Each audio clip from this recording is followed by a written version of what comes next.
certainly grateful. I don't think it was last year or 2 years ago that the NC2A changed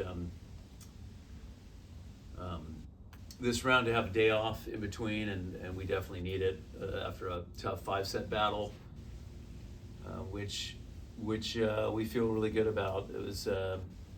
It wasn't always our best, but we feel good about finding a way, and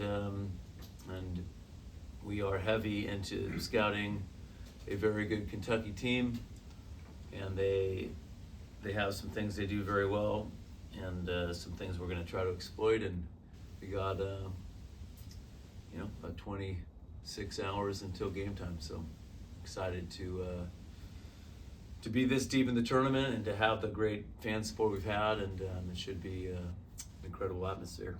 Give us an example of how deep you got into it. When did you start looking at Kentucky after your match last night, and how much video have you watched? Well, yeah, me personally, usually I have someone on staff that will be more of an advanced scout, but I had not watched a ton until yesterday, so it's a bit of catch up, but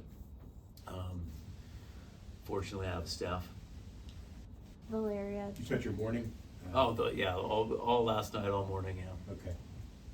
Valeria, no matter what happens tomorrow, it'll be your last home game in a Pitt jersey. What are the emotions around that as you get ready for this? Just grateful that I get to play and practice one more day with this team and coaching staff. Just grateful. Coach, how much do you think that 5-setter against Georgia Tech helped your team be ready to play against Oregon going that far? Tough to say, but I think being in tight sets and knowing that you can be down and come back, and those experiences matter, and and there probably is a conditioning component too that matters as well. So I think the ACC definitely prepared us for a tournament run this year. Coach, what stood out to you the most about Kentucky whenever you've watched them for this morning and last night? Well, they have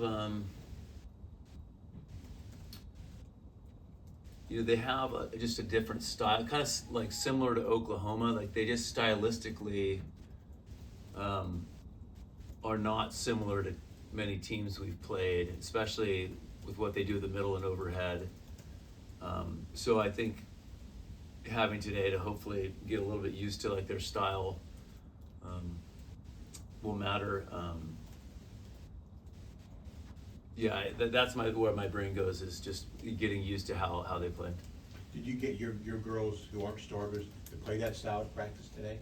Well, we haven't practiced yet, but okay. Will you? We'll we do a scout team, and the rest is number one, and making sure we're as close to 100% as we can be tomorrow. But it's partially on court, partially just video, and some of the things. Not everyone will be full go today. We got to manage some load. So. Bree, this is the farthest you've made it in the NCAA tournament. What was the excitement like last night when you kind of were able to get over that Sweet 16 hump? I was just very excited and very grateful I got to do it with these girls. I just was texting an old teammate from this team, Jules, and I was just telling her how excited I am to just be going into the Elite Eight for the first time. Very excited. For either of the girls, you guys haven't played in many 5-set games. How do you guys stay composed in games like those from point to point, especially when you're trailing?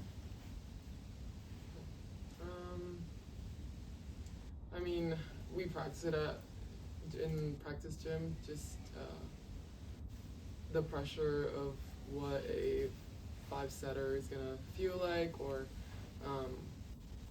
we are doing it in the gym every time, and it's on our first time.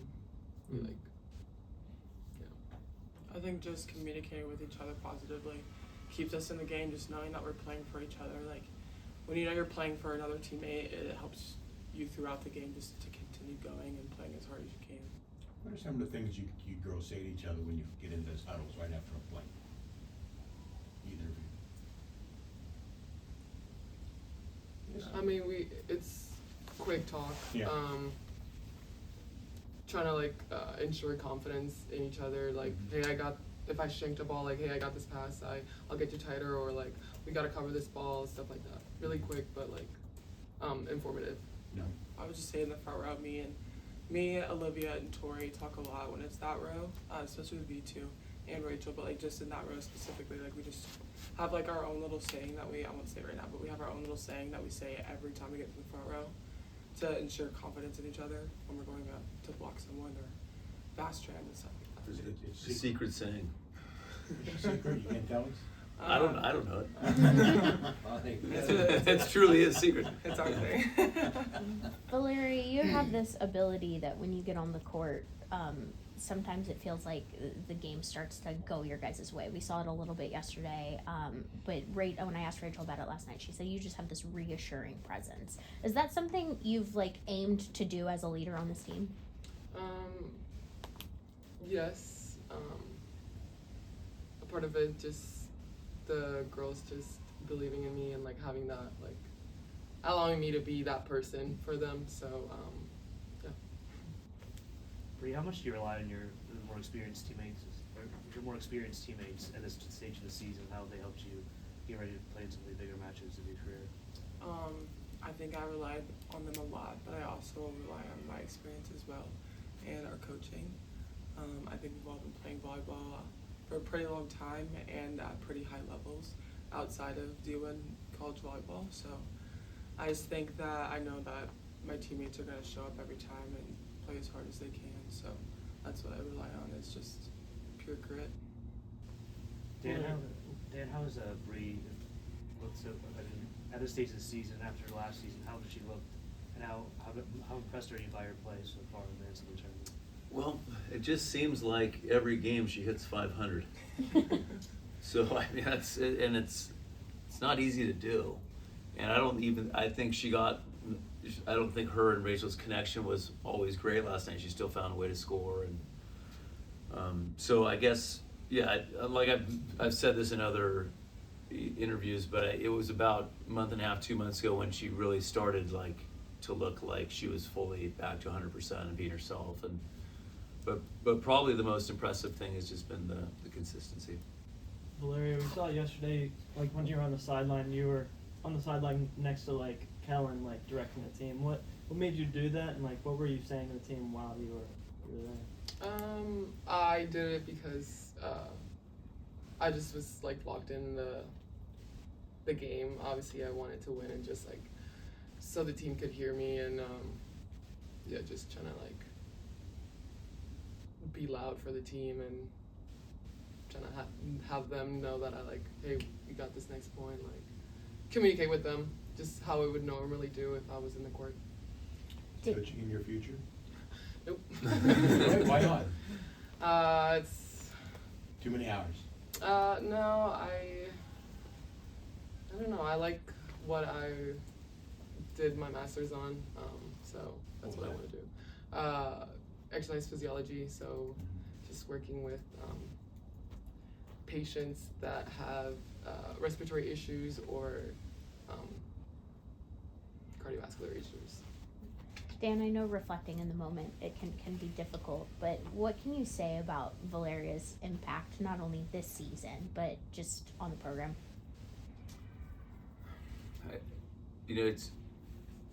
She reminded me, she's been here a long time. So this is my year 12, she's been here half the time, I guess. And she reminded me she didn't travel her freshman year, and I go, oh, were we saving money? But then Kelley reminded me that was actually there was like a travel limit. Mm-hmm. But I think from the moment she got here, she just exceeded maybe how good we thought she could be. And the older girls right away were like, hey, this girl's really good, and she's a winner. And you can't really point to like one thing in her game that's like, hey, this is her thing, because she's good at everything, and she's been a big part of why we've been so successful the last few years.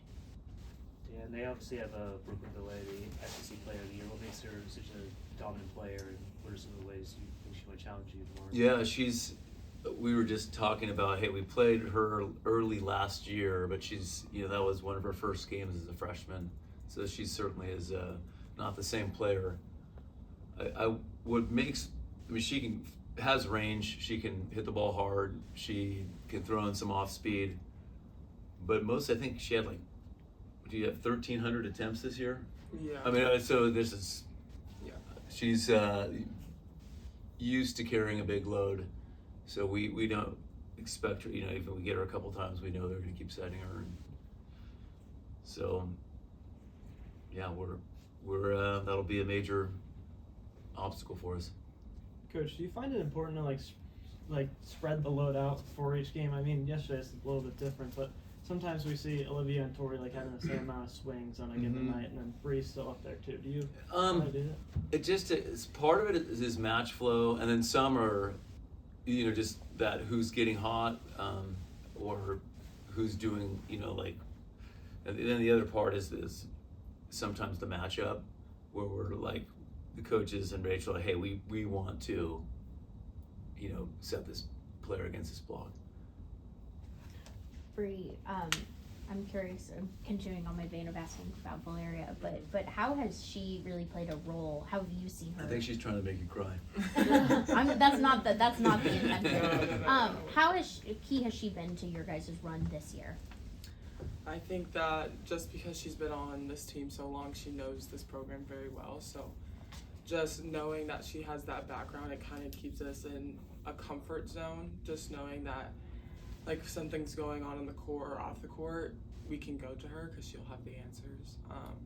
She's just a sound person, player for all of us, and I just think she does a great job at taking care of everyone on this team. Do you think it helped you guys to go to that fifth set yesterday and have that feeling of maybe this is our last set of this team, and how important it is to win there? Obviously you want to win every game, but it's just having that feeling is that could have been our last set, but we made it out, trying to lengthen the season.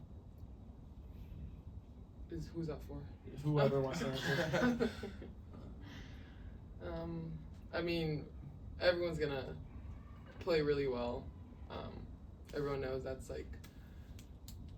their season is on the line, and we expected them to play really well against us, their best volleyball, and yeah, it's definitely it was a good challenge for us to just, even though we weren't playing clean Pitt volleyball, we still found a way to get the win. So just today, focusing on the things that we need to focus to beat Kentucky.